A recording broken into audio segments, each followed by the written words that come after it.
어느 주말 아침 초인종 소리가 울렸습니다. 남편이 부스스한 모습으로 인터폰을 확인하다가는 엄마? 엄마가 아침부터 웬일이야? 놀라서 급히 문을 여는 소리가 들렸어요. 어머님, 아침부터 웬일이세요? 혹시 무슨 일 있는 거예요? 내가 어젯밤 한숨도 못 잤잖니? 니들한테 미안한데 너무 답답해서 이렇게 찾아왔다. 무슨 일이신데요? 남편과 제가 놀란 듯 시어머님을 바라보고 있었는데요. 저기 니들 형이랑 형수가 어젯밤에 집에 왔지 뭐니? 형이랑 형수님 매주 가는데 그게 뭐 대수라고 그래? 남편과 제가 걱정스러운 표정으로 시어머님을 바라봤습니다. 잠시 우리 시댁 소개를 하자면 시부모님과 아주버님 내외 그리고 우리 부부가 있어요. 우리 부부는 현재 딸 하나를 키우면서 맞벌이를 하고 있습니다. 아주버님의 성격은 조용조용하고 굉장히 내성적인 편입니다. 그러다 보니 여자친구 사귀는 것조차 많이 어려워했는데요. 워낙 말수가 적다 보니 소개팅을 나가도 여자들에게 차이기 일쑤였습니다. 여자들이 한결같이 아주버님에게 답답하고 눈치 없다며 고개를 절레절레 흔들 정도였거든요. 그렇게 소개팅을 나갈 때마다 여자들에게 차였기에 나중에는 아예 결혼 생각조차 없어 보였어요. 결국 결혼도 우리가 먼저 한 건 말할 것도 없었고요. 그러던 어느 날 아주머님이 가족들에게 어렵게 말을 꺼냈어요. 저기 나 사귀는 사람이 있는데. 뭐? 너 만나는 사람이 있었어? 언제부터 만났는데? 그게 한 2달 됐어. 그 사람이 우리 가족들한테 인사하고 싶다고 하는데. 2달? 2달밖에 안 됐는데 인사하러 오겠대? 마음만 맞으면 됐지. 만난 기간이 뭐가 중요해?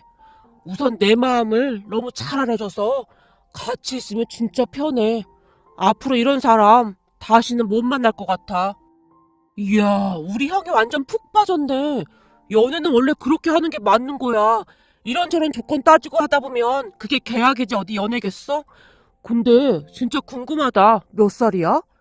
남편이 신기하다는 듯이 아주버님을 바라봤어요. 그게 나보다 5살 연상이야. 뭐? 연상? 거기다 5살이나 연상? 그건 좀 그렇지 않니?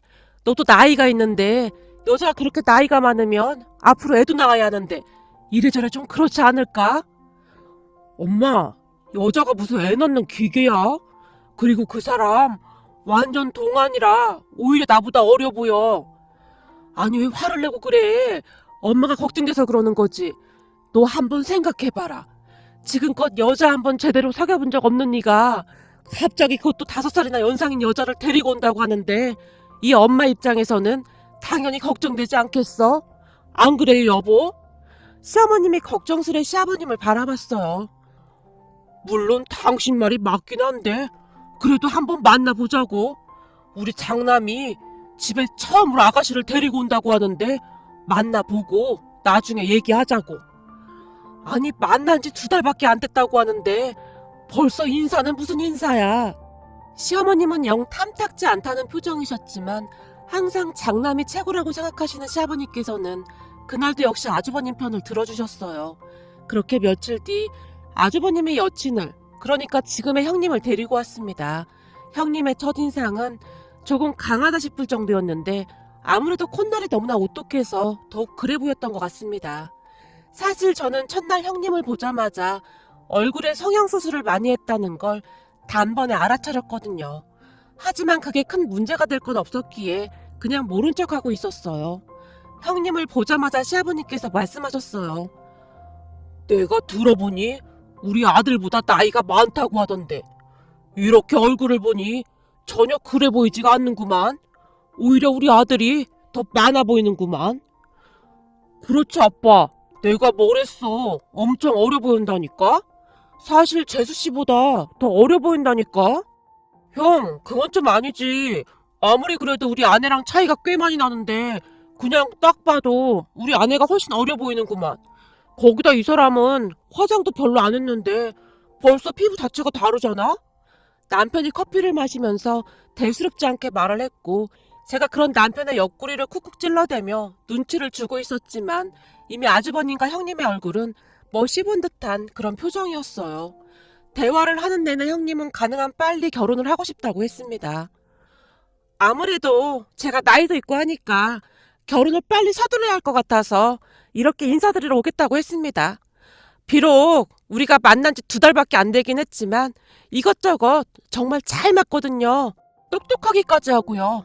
오늘 집에 와서 보니 아버님 얼굴을 많이 닮은 것 같네요. 워낙 남자답게 생겨서 제가 한눈에 반했거든요. 그렇지. 우리 장남이 나를 쏙 빼닮긴 했지.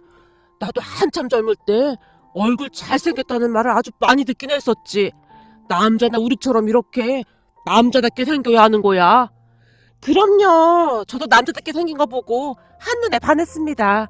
근데 아버님도 엄청 남자답게 생기셨네요. 형님이 손으로 입을 가린 채 호호호 웃었어요.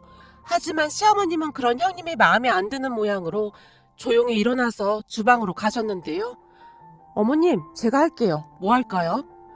아니야, 됐어. 그냥 물 좀 마실까 해서. 근데 쟤는 어쩜 저렇게 얼굴이 두껍다니? 처음 만난 건데 네 시아버지 성격을 잘도 파악했구나. 네? 그게 무슨 말씀이세요? 아버님 성격을 파악했다니요. 그렇잖니. 네 시아버지가 허세만 가득한데 그걸 기가 막히게 알고는 저러는 거잖니. 내가 보니 보통 불려시가 아니야. 꼬리가 9개는 달린 것 같구나. 저러니 우리 아들이 넘어갔지. 어머님, 뭘 그렇게까지 생각하세요? 제가 보기엔 그냥 성격만 좋아 보이는걸요? 싹싹하고 생글생글하게 웃는 게 나빠 보이진 않아요. 네가 그래서 하수인 거야. 난 그냥 한눈에 딱 보이는구나. 암튼 보통 내기가 아닌 건 확실해 보이는구나. 형님이 그저 못마땅하기만 한 것인지 시어머님이 긴 한숨을 내쉬었어요. 하지만 시아버님께서는 형님이 엄청 마음에 드셨던 것인지 시종일관 한박웃음을 지으셨고요. 그 뒤 시아버님의 전폭적인 지지에 힘입어 아주버님과 형님은 곧 결혼을 하게 되었습니다. 다만 시어머님께서는 형님과 아주버님이 신혼여행을 다녀온 이후에도 계속해서 표정이 좋지 않았어요.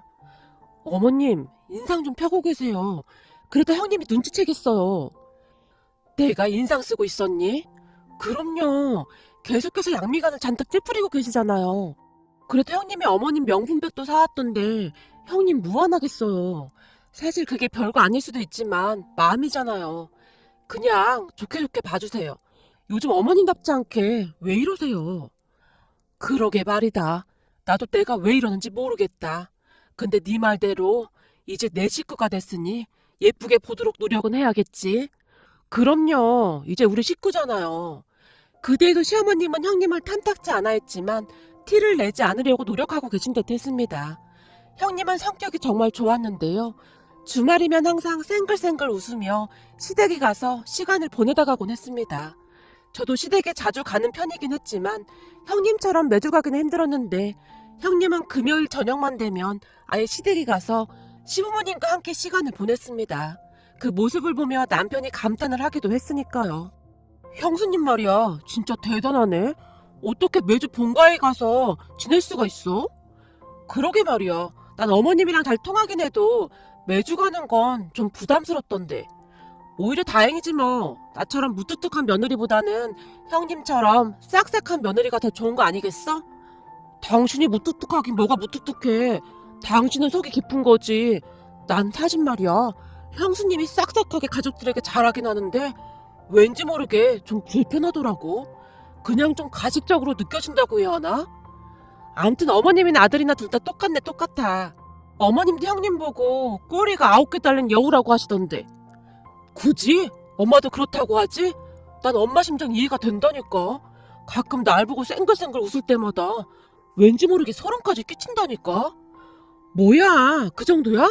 난 그냥 성격이 좋구나 그렇게만 생각했는데 거기다 말이야, 형수님 얼굴 다 성형한 거라며? 당신이 그걸 어떻게 알아? 아주버님이 그래? 아니, 결혼식 날 내가 우연히 지나가다 들었는데 형수님 쪽 지인들이 신부가 성형을 너무 많이 해서 못 알아보겠다 뭐 그런 소리까지 하더라고. 당신은 전혀 눈치 못 챘어? 여자들은 딱 보면 안다며. 나? 아니, 난 잘 모르겠던데. 그리고 성형한 게 뭐가 어때서 그래? 나도 이 콧날이 항상 스트레스인데 형님처럼 수술하면 더 낫지 않을까? 뭔 말도 안 되는 소리를 해. 당신은 그 자연스러움 자체가 매력이야. 화장을 안 해도 피부가 좋아서 다 커버가 된다 그 말이야. 그리고 당신 콧대가 뭐가 어때서? 내가 볼 때는 아주 최고야 최고. 그니까 앞으로 성형 얘기는 꺼내지도 마. 남편 역시 시어머님과 같은 생각인 듯 형님을 못마땅해 했습니다. 결국 시아버님만 형님을 끼고 들었는데요.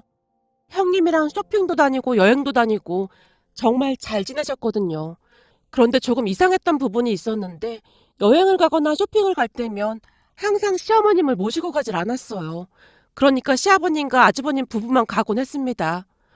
어머님도 같이 가시지 그러셨어요. 아무래도 내가 큰애를 불편해하니까 큰애도 내가 불편한가 보다. 그래서 내가 그냥 안 가겠다고 했다. 라는 말을 하실 뿐이었어요. 그렇게 몇 달이 흘렀습니다. 어느 주말 아침 시어머니께서 혼비백산한 채 우리 집에 찾아오셨습니다. 어머님, 무슨 일인데 그러세요? 지금 어머님 얼굴이 창백하세요. 저기 말이다. 네 형이랑 형수가 무슨 사업을 한다면서 네 아버지 앞으로 있는 그 상가를 팔아달라고 하지 않니? 뭐? 상가? 그거 엄마 아빠 노후 준비한다고 산 거 아니었어? 절대 안 되지. 뭔 소리라는 거야. 돈이 없으면 일을 버리지 말던가 사업을 하려면 자기가 가지고 있는 돈으로 해야지. 엄마 아빠 노후 대책을 가지고 뭐 하자는 거야? 그리고 사업이 어디 쉬운 줄 알아? 지금껏 회사만 줄곧 다니던 사람이 갑자기 사업은 무슨 사업이야? 그러게 말이다. 내 말이 지금 그 말이야. 니들 외삼촌이 사업하다 쫄딱 말아먹어서 내가 사업이라고 하면 아주 치가 떨린다. 그때 네 외삼촌이 얼마나 고생했냐. 쌀이 없어서 형제들끼리 돈도 모아주고 그랬잖니. 지금 또 엄청 힘들게 살고 있단 말이지. 사업이라는 게 한 번 잘못되면 복구가 안 된다 그 말이야. 그런데 저렇게 졸라대니 지금 내 심장이 덜컥 내려앉는 기분이야. 시어머님의 얼굴에는 걱정이 가득해 보였어요. 어머님, 설마 아버님께서 상가 팔진 않겠죠? 그게 어떤 상가인데 그걸 팔겠어요? 아니야. 내가 보니 큰애한테 홀려서 이미 반쯤 정신이 나간 모양이야. 큰애가 돈 빌려주면 매달 원금이랑 이자 겸 생활비까지 넉넉히 쳐준다고 하더구나. 그 말 듣고 이미 반쯤 넘어간 것 같다. 내가 오죽 답답했으면 이 아침부터 여길 찾아왔겠냐. 근데 무슨 사업을 한다는데요? 몰라. 무슨 큰 외식업을 할 생각이라는데 큰애 친정오빠가 그 외식업으로 돈을 엄청 많이 벌었다나 뭐래나. 무조건 대박 난다고 저러고 있지 뭐니. 그래서 말인데 네 아버지를 말려야 할 것 같은데 무슨 방법이 없겠니? 다른 방법이 없으니까 엄마도 여기 온 거잖아. 알면서 뭘 물어. 거기다 아빠는 항상 장난만 우선시 하시는 분이니까 이미 마음 굳혔으면 우리가 말린다고 해도 안 통할 것 같은데? 그러게 말이다. 이 일 어쩌면 좋으니 그래. 내가 밤새 생각을 해봤는데 영 꺼림칙하다 그 말이야. 니들도 내 예감이 얼마나 잘 맞는지 알잖니. 그렇게 시어머님과 우리 부부는 심각한 표정으로 이런저런 방법을 강구하고 있었어요. 그러던 차에 제게 기가 막힌 생각이 떠올랐습니다. 어머님, 어차피 지금 아버님 말린다고 해도 우리 말 안 들으실 게 뻔하잖아요? 그렇지. 절대 안 듣겠지. 그 구미호한테 완전 홀렸다니까. 그럼 이렇게 하는 건 어때요? 뭔데? 답답하니까 빨리 말 좀 해봐. 아버님이 우리 얘기는 전혀 안 들으니까 아버님을 설득할 수 있는 사람이랑 함께 만나는 거죠. 세상 천지에 네 시아버지를 설득할 수 있는 사람이 어딨어. 그럼 고집불통을 누가 설득해? 딱 한 사람 있잖아요. 제 말에 남편과 시어머님이 제 입만 뚫어지라 바라보고 있었어요. 그니까 그게 누구냐고. 우리 오빠요. 네 오빠? 그러니까 사돈을 말하는 거냐? 네. 아버님께서 우리 오빠 말은 믿는 편이잖아요. 요즘도 간혹가다 전화해서 이것저것 묻기도 하신다는데요. 요즘도? 요즘 물어볼 게 뭐가 있다고 사돈한테 전화를 한다니? 제가 오빠한테 들어보니 아버님 주변에 지인분들한테 문제가 좀 있었나 봐요. 그래서 지인분들이 우리 오빠한테 물어봐달라고 아버님께 부탁을 한 것 같더라고요. 그래서 오빠가 자세히 알아봐드렸고요. 아니 사돈이 얼마나 바쁜 사람인데 그런 짓을 했다니 그래. 아무튼 네 시아버지 허세 알아줘야 한다. 그러면서 어깨에 힘을 얼마나 줬겠냐. 내가 안 봐도 훤하다. 괜찮아요, 어머님. 오빠 말로는 별로 어려운 것도 아니었다고 하더라고요. 그러니까 당신 말은 형님한테 부탁을 하자 그 말이야? 맞아. 아마도 아버님이 오빠 말은 들을 것 같거든. 우리 오빠가 말도 엄청 잘하잖아? 바쁜 사람한테 미안하기도 하고 네 시아버지가 사돈 말을 들을까? 어머님, 미쳐야 본전이잖아요. 한번 시도는 해봐야 하지 않을까요? 저도 그동안 형님 좋게 봤었는데 형님이 갑자기 상가까지 팔라고 했다는 말 들으니 저도 왠지 찜찜해서요. 결국 제가 친정 오빠에게 전화를 해서 시간 약속을 잡은 뒤 시댁으로 같이 갔습니다. 아니, 사돈이 웬일입니까? 사돈 어르신 잘 지내셨죠? 제가 일이 있어서 이 근처를 지나다 보니 사돈 어르신 댁 근처길래 안부 인사나 드릴까 해서 결례를 무릅쓰고 이렇게 찾아왔습니다. 결례라니요? 우리 사이에 무슨 그런 말을 합니까? 잘 왔습니다. 아주 잘 왔어요. 아니나 다를까 시아버님께서 오빠를 버선발로 반겨주셨어요. 그리고 잠시 후 시어머니께서 아주 자연스럽게 상가 이야기를 꺼냈습니다. 아유, 사돈 아주 잘 왔네요. 그렇잖아도 우리 집 양반이 상가를 판다고 하는데 상가가 어디 한두 푼 하는 것도 아니고 아무래도 걱정이 좀 돼서요. 그렇죠. 근데 갑자기 상가는 왜 파시는 겁니까? 목이 나쁘지만 않다면 그냥 가지고 있을수록 좋은 거 아닙니까? 오빠가 아무것도 모른다는 듯이 시치미를 떼고 물었어요. 우리도 그러고 싶긴 한데 우리 장남이 사업을 하고 싶다고 하니 우리가 좀 도와줄까 해서 팔려고 생각 중입니다. 우리 큰며느리 아는 사람이 그 외식업을 해서 엄청 잘 된다고 하네요. 식당 운영하면서 원금이랑 이자랑 생활비까지 넉넉하게 주겠다고 하니 우리 입장에서도 나쁠 건 없을 것 같아서요. 아, 그러셨구나. 부모님이 도와주시면 좋긴 하죠. 근데 사돈 어르신, 혹시 그거 아십니까? 뭘 말입니까? 요즘 세상에는 자식이라도 그렇게 막 주고 하는 거 아닙니다. 그런 걸로 문제가 되는 경우가 꽤 많이 있어서요. 에이, 부모랑 자식 간에 그런 게 어디 있습니까? 세상에서 가장 소중한 게 자식인데 부모가 자식한테 못해줄 게 뭐가 있겠습니까? 특히나 우리 장남이랑 맏며느리가 우리한테 얼마나 잘하는데요. 우리도 그 정도는 충분히 해줄 수 있습니다. 하나도 아깝지가 않습니다. 물론 처음에는 다들 그렇게 생각하시고 자식들한테 아낌없이 주시는데 이게 시간이 지나면 점점 생각이 바뀌시는 분들이 많더라고요. 에이, 그래도 부모 자식 간인데 세상이 아무리 각박해졌다고 해도 저는 그러고 싶지가 않네요. 시아버님께서 놀란 채 손사래까지 치셨어요. 그 뒤 시아버님과 오빠의 대화가 한동안 계속되었습니다. 그렇게 얼마 뒤 오빠가 집으로 돌아갔고 2달쯤이 지난 어느 날 시아버님께서 상가를 팔아서 아주버님 사업에 보태주셨다는 말이 들려왔어요. 내가 그렇게 말렸는데도 말을 안 듣고 그여 상가 팔아서 돈을 줬지 뭐니? 어쩌겠어요. 아버님 재산인데 저희가 왈가왈부할 수 있는 것도 아니고 그냥 별일 없기만을 바랄 수밖에요. 어머님도 너무 걱정하지 마세요. 이미 이렇게 된 마당에 계속 소가리만 하시면 건강에 안 좋아요. 내가 걱정을 안 하게 생겼니? 이게 전부 다 그 구미호 때문이야. 나한테 한번 걸리기만 해봐 아주. 시어머님께서 일을 가는 소리가 들릴 정도였습니다. 그뒤 아주버님은 꽤 큰 식당을 열었고 나름 장사가 잘 된다는 소문이 들려왔어요. 식당을 다녀온 시아버님께서 흥분까지 하신 채 소리치셨거든요. 거봐, 내가 뭘 했어? 잘 될 거라고 했잖아. 지금 가게에 사람이 미어 터져. 그럼 다행이긴 한데 당신 원금은 꼬박꼬박 받아내야 해. 난 이자는 바라지도 않아. 그러니까 정신 똑바로 차리고 꼭 받아내라고. 그거 우리 노후자금인 거 절대 잊으면 안 된다 그 말이야. 거참 알았어. 알았다고. 큰애가 어디 그럴 애야? 절대 그럴 애가 아니라니까. 착한 애를 왜 그렇게 의심하고 난리야? 시아버님은 형님을 아주 철석같이 믿고 있었습니다. 그 뒤에도 아주버님 식당은 계속 승승장구하고 있었기에 우리는 정말 다행이라며 안도의 한숨을 내쉬고 있었어요. 하지만 얼마 뒤부터 시어머님의 우려가 현실이 되어가기 시작했습니다.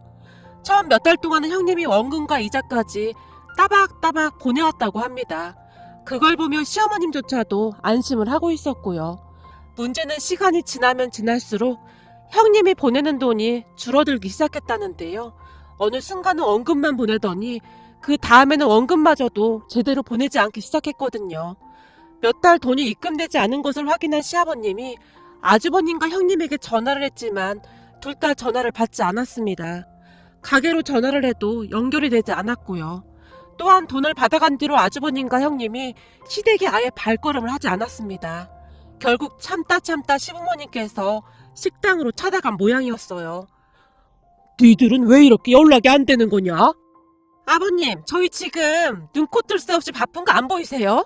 그이랑 저랑 하루에 4시간도 못 자고 일하고 있어요. 근데 전화 좀 안 받는다고 이렇게 쫓아오셔서 그러시면 많이 서운하네요. 아니, 내가 전화 안 받았다고 나무라는 건 아니고 네가 워낙 바빠서 잊고 있는 것 같아서 그거 말하러 온 거다. 제가 잊고 있는 거요? 그게 뭔데요? 매달 입금해주기로 한 그 돈 말이다. 그게 지금 몇 달째 안 들어왔더구나. 이자는 그렇다 치더라도 원금이라도 입금을 해줬으면 해서 말이다. 아, 돈이요? 그것 때문에 오셨어요? 아버님, 어머님, 진짜 서운하네요. 무슨 빚쟁이도 아니고 아들 며느리한테 이러실 수가 있어요? 지금 정신없어서 그런 거 딱 보면 모르세요? 제가 어련히 알아서 할 텐데 얼마나 몸에 뒀으면 가게까지 쫓아와서 이러시는 거예요? 혹시나 우리가 그 돈 떼먹기라도 할까봐 그러시는 거예요? 이건 뭐 부모님이 아니라 사채업자가 빚 독촉하는 그런 기분이네요. 예, 무슨 말을 그렇게 하는 거냐? 우리는 그냥 몇 달 입금이 안 됐길래 네가 깜빡한 줄 알고 찾아온 거다. 그러니 너무 그렇게 맘 상해하지 말고 돈 안 떼먹을 테니까 걱정 말고 그만 돌아가세요. 자꾸 이렇게 찾아오면 가게에 좋을 거 하나 없어요. 어머님, 아버님 이렇게 찾아오셔서 빚 독촉하시면 직원들도 불안해한단 말이에요. 그동안 시아버님께 그렇게 잘하던 형님이 만나 싶을 정도로 돌변한 채 시부모님을 몰아붙인 모양이었어요. 결국 참다 화를 주체하지 못한 시어머님이 한마디를 하셨답니다. 넌 무슨 말을 그렇게 하는 거냐? 돈을 보내기로 약속을 했으면 당연히 보내야 하는 거 아니냐? 돈은 네가 안 보내놓고 왜 우리한테 그런 식으로 말을 해? 나 참 기가 막혀서 말이 안 나오네. 알았다고요. 누가 안 준대요? 준다고요. 그니까 그만 좀 돌아가세요. 다른 시부모들은 아들이 사업한다고 하면 버선발로 나서서 사업자금도 턱턱 대주고 그러던데 그까지 돈 좀 주고 엄청 유세 부리네. 뭐가 어쩌고 어째? 너 지금 말 다 했냐? 그렇잖아요. 부모 자식 간에 너무 심한 거 아니냐고요. 모름지기 부모라고 하면 자식을 위해서 목숨도 내놓는다고 하던데 가만 보면 어머님 아버님은 굉장히 이기적이신 것 같아요. 제 친구 시부모님은요, 사업자금하라고 돈을 그냥 막 주면서 갚을 필요도 없다고 했다더라고요. 부모라면 그래야 하는 게 마땅한 거 아닌가요? 겨우 몇 달 입금 안 됐다고 돈 달라고 쫓아오는 게 부모는 무슨 부모예요? 저 같았으면 돈 안 받을 테니 얼른 자리 잡아라. 그랬을 거라 그 말입니다. 뭐? 이게 어디서 말하는 싸가지 좀 봐라. 돈 보낼 테니까 그만 돌아가세요. 괜히 영업하는데 방해하지 말고. 놀라서 어쩔 줄 몰라 하고 있는 시부모님을 뒤로 한 채 형님이 식당 안으로 들어가 버렸답니다. 화가 머리끝까지 난 시어머니께서 아주버님에게 전화를 했지만 그 전화 제가 가지고 있으니까 전화해서 이상한 소리 할 생각 하지도 마세요. 라며 형님이 전화를 끊어버렸고요. 더 기가 막혔던 게 시어머님께서 식당 안으로 들어가려고 하자 남자 직원들이 못 들어가게 가로막기까지 하더랍니다. 결국 식당 밖에서 아주버님 이름만 외치다 돌아오셨다는데요. 아주버님은 식당에 없는 건지 아니면 있으면서 모른 척 한 것인지 아무런 대꾸도 없었다고 합니다. 그날 시어머님께서 제게 전화를 하셨어요. 내가 원통하고 분해서 못 참겠다. 그 구비호가 말이다. 우리한테 어쨌는지 아니? 정말 원통하시긴 하셨던지 시어머님께서 눈물까지 흘리시며 제게 하소연을 했지만 우리는 당분간 좀 더 지켜보기로 했습니다. 하지만 그 뒤 1년이 넘도록 시부모님께 돈을 보내지 않았고 아주버님과 형님은 연락조차도 되지 않았어요. 결국 참다 우리 부부가 형님을 만나러 갔습니다. 왜? 어머님 아버님이 가서 돈 받아오래? 짜증나게 가족들이 하나같이 다 왜 이러는 거야? 지금 형편이 어려워서 못 보내니까 괜찮아지면 보낸다고 가서 말해. 누가 떼먹는데? 살 날 얼마 남지도 않은 노인네들이 무슨 욕심이 그리도 많아? 형수님, 말씀이 너무 심한 거 아닙니까? 지금 장사 잘 되는 거 뻔히 눈에 보이는데 무슨 그런 말을 하는 겁니까? 사람이 화장실 들어갈 때 마음이랑 나올 때 마음이 다르다더니 우리 부모님이 형수님한테 어떻게 했는데 형수님이 부모님한테 이럴 수가 있습니까? 형수님하고 더 이상 얘기하고 싶지 않으니까 형 불러주세요. 형이 나한테 다 알아서 하라고 했으니까 나한테 말하면 돼요. 다른 사람 돈도 아니고 부모님 돈을 장남이 좀 쓰겠다는데 다들 왜 이렇게 난리법석인지 모르겠네. 혹시 서방님도 돈이 탐나서 그런 거 아니에요? 뭐라고요? 형수님, 말 조심하세요. 그 돈은 부모님 노후자금이다 그 말입니다. 그놈의 노후자금 아주 개딱지 않겠네. 두 노인네가 죽을 때까지 쓰면 얼마나 쓴다고 그래요? 그 돈으로 자식이 잘 되면 오히려 좋은 거 아니에요? 가서 부모님한테 전달이나 하세요. 나중에 제사밥이라도 얻어먹으려면 그냥 조용히 있으라고요. 형님이 우리 부부를 노려보다 쌩하고 식당 안으로 들어갔습니다. 그 모습을 보며 눈이 뒤집어진 남편이 형님을 따라 들어가려고 했지만 제가 뜯어말렸습니다. 그리고 잠시 후 남편이 조용히 입을 열었어요. 안 되겠다. 형님한테 부탁 좀 드려야겠다. 그래야겠지. 이건 말로 해서 될 문제가 아니네. 근데 사람이 어떻게 저렇게 변할 수가 있지? 형님 말이야. 완전 다른 사람 같아. 그날 저녁 친정오빠에게 연락을 한 뒤 찾아가서 모든 사실을 말했어요. 거봐라. 그때 내가 뭐라고 했어. 부모 자식 간에도 절대 그런 식으로 돈 거래하면 안 된다니까. 자식이 대놓고 부모한테 돈을 달라고 하는 건 꼭 사단이 나더라니까. 형님, 그럼 앞으로 어떻게 하는 겁니까?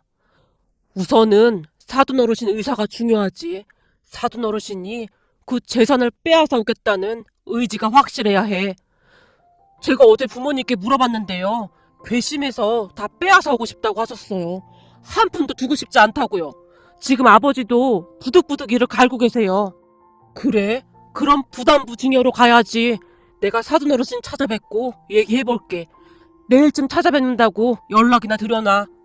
아무리 친정오빠라고 하지만 말을 하는 내내 낯뜨거울 정도였습니다. 그리고 다음날 오빠와 우리 부부가 시댁으로 들어갔습니다. 아이고 사돈, 바쁜 사람을 이렇게 오게 해서 미안합니다. 우리가 가도 되는데 뭘 굳이 여기까지 왔어요? 아닙니다. 괜찮습니다. 어제 매제한테 우선 다 들었습니다. 이런 경우에는 부담부 증여에 해당됩니다. 부담부 증여요? 아, 그러니까 쉽게 말씀드리자면 전에 제가 말씀드렸던 거 기억나시죠? 부담부 증여 계약서라고요. 그때 제가 효도계약서라고 말씀드렸던 것 같은데요. 아, 그때 큰아들 며느리한테 서명받고 했던 그거 말입니까? 네, 맞습니다. 그걸 증거로 불효소송을 진행하시면 됩니다. 그때 제가 이미 말씀드렸듯이 이 부모 자식 간에 돈 문제가 가장 골치 아픕니다. 부모한테 돈 가져갈 때는 간도 쓸개도 다 빼줄 것처럼 그러다가는 시간이 지나면 지날수록 부모님 거면 내 거니까 그냥 넘어가겠지. 대부분 이런 생각을 하게 되거든요. 그래서 그때 제가 부담부 증여 계약서라도 반드시 쓰시라고 했던 겁니다. 오빠의 말을 가만히 듣고 계시던 시아버님께서 장롱 안쪽에서 그때 작성한 부담부 증여 계약서를 가지고 나오셨어요. 그때는 이런 거 왜 하나? 사실 그런 생각했었는데 내가 일이 될 줄 진짜 몰랐네요. 사돈, 근데 말이요. 혹시 우리처럼 이런 사람들이 간혹가다 있기는 한가요? 그럼요. 이따마다요. 그런 소송할 때마다 저도 마음이 좀 안 좋긴 한데 대부분의 부모님들이 괘씸해서 다시 재산을 받아오고 싶어 하신답니다. 맞습니다. 나도 괘씸해서 참을 수가 없습니다. 장사도 잘 되는데 돈을 안 주는 건 작정을 했다는 거 아니겠습니까? 시아버님의 아랫입술이 바들바들 떨리고 있었어요. 사실 우리 오빠는 변호사입니다. 우리가 결혼할 때 오빠가 변호사라는 걸 알고 시아버님이 정말 좋아하셨고요. 그랬기에 시아버님은 오빠가 하는 말이라면 고지고대로 믿곤 했습니다. 그리고 상가를 팔기 전 시아버님을 찾아갔던 그날 오빠가 아주버님 내외에게 절대 주지 말라고 설득했지만 시아버님께서 꿈쩍도 하지 않자 차선책으로 만일을 대비해서 효도계약서, 즉 부담부 증여 계약서라도 쓰라고 설득을 했었거든요. 다행히 오빠의 진심 어린 조언에 시아버님께서 아주버님 내외를 불러놓고 부담부 증여 계약서에 서명을 하게 했었고요. 이미 돈을 받을 생각에 눈이 먼 아주버님 내외는 그걸 아주 우습게 생각한 채 신나서 서명을 해줬고 말이죠. 오빠가 변호사다 보니 부담부 증여 계약서 내용을 굉장히 구체적으로 작성을 했었는데요. 뭐 이런 것들이었어요. 아들 김승철에게 부모 김득수가 얼마를 증여하고 아들 김승철은 매월 부모님께 원금 및 이자 땡땡원을 매월 10일 날 입금하도록 한다. 아들 부부 김승철, 이현미는 부모에게 항상 존경하는 말과 행동으로 효를 다하고 이러한 것들을 지키지 않았을 경우 증여받은 돈은 모두 반환하기로 한다. 뭐 이런 내용이었던 것 같습니다. 암튼 부담부 증여계약서는 이 내용 말고도 구체적인 효도에 대한 상당히 많은 내용이 담겨져 있었던 것 같습니다. 아주버님 내외는 그걸 다 읽거나 확인하지도 않고 신나서 바로 서명까지 했었고요.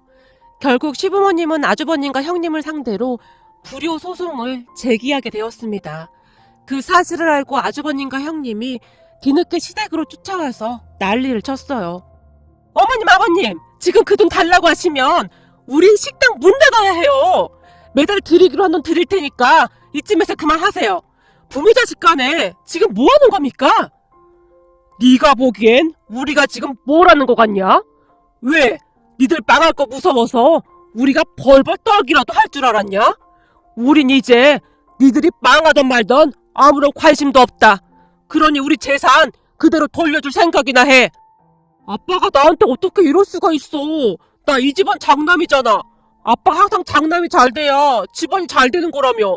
이제야 먹고 살만한데 이러면 안 되는 거잖아. 네 놈이야말로 우리한테 어떻게 이럴 수가 있냐? 내가 너를 어떻게 키웠는데 여자한테 홀려서 부모를 버려? 쓸데없는 소리 하지 말고 돌아가. 우린 법대로 할 테니까. 하지만 형님은 그때까지도 실감이 나지 않았던 모양인데요. 아버님, 진짜 나 빼앗아갈 건 아니죠? 그냥 우리 겁주려고 하는 거죠? 만약 그러시다면 전 이 사람하고 바로 이혼할 겁니다. 돈 한 푼도 없는 이런 사람이랑 제가 왜 삽니까? 그러니까 함부로 행동하지 마세요. 지금 제 뱃속에 아버님 손주도 있으니까요. 아니 뭐야, 뱃속에 손주가 있었어? 며느라, 미안하다. 내가 그건 몰랐구나. 그걸 모르고 내가 큰 실수를 했구나. 예끼 못해 처먹은 거사. 내가 이럴 줄 알았냐? 개코 같은 소리하고 자빠졌네. 네가 손주가 있다고 하면 우리가 벌벌 떨기라도 할 줄 알았냐? 우린 관심 없다. 앞으로 우리들이 노후 즐기면서 살 생각이거든. 니들이 애를 낳든 말든 우리랑 아무 상관도 없다 그 말이야. 그러니 그만 나가거라. 법원에서 보자. 좋은 변호사 고용해야 할 거다. 우리 사돈 실력이 어마어마하거든. 시부모님께서 아주버님과 형님을 내쫓아버렸답니다. 그렇게 시간이 흘러 결국 아주버님과 형님은 식당을 닫아야만 했습니다. 시부모님께서 승소를 해서 그 돈을 돌려받았거든요. 한동안 아주버님과 형님이 울고불고 난리도 아니었는데 오히려 잘됐다는 생각만 들었어요. 정말이지 시부모님과 우리한테 해도 너무했으니까요. 그러다 얼마 뒤 둘이 이혼 소송을 한다고 난리더라고요. 그렇게 알게 된 사실인데요. 형님이 임신을 했다는 말도 다 거짓말이었다고 하네요. 사람이 얼마나 더 악해질 수 있는지 알 수 있는 계기가 되었네요. 현재는 시부모님의 사이가 더 좋아졌는데요. 저 구미호한테 넘어가서는 당신한테 내가 할 말이 없네. 내가 이 일 겪고 보니 역시 당신밖에 없더라고. 앞으로는 우리 둘이 잘 먹고 잘 살자고. 시아버님께서 시어머님께 그렇게 잘할 수가 없답니다. 그나마 오빠의 조언을 듣고 부담부 증여 조건을 작성해둔 게 얼마나 다행이었는지 모르겠습니다. 거기다 사실 오빠가 시어머님께 당부했던 것이 있었는데요. 혹시나 이러한 일이 있으면 무조건 다 녹음해서 증거로 가지고 있으라고 했었기에 그동안 형님이 시부모님께 함부로 대할 때마다 그러한 모든 것들을 시어머님께서 다 녹음하고 있었습니다. 물론 우리 부부도 다 녹음하고 있었고요. 오빠 말로는 그게 증거자료가 될 수 있다고 했으니까요. 만약 부담부 증여 계약서, 그러니까 효도계약서를 작성해 놓지 않았다면 불효 소송에서 불리해질 수도 있었다고 하네요. 혹시나 이러한 일이 있으시다면 다들 잘 알고 계시면 좋을 것 같습니다.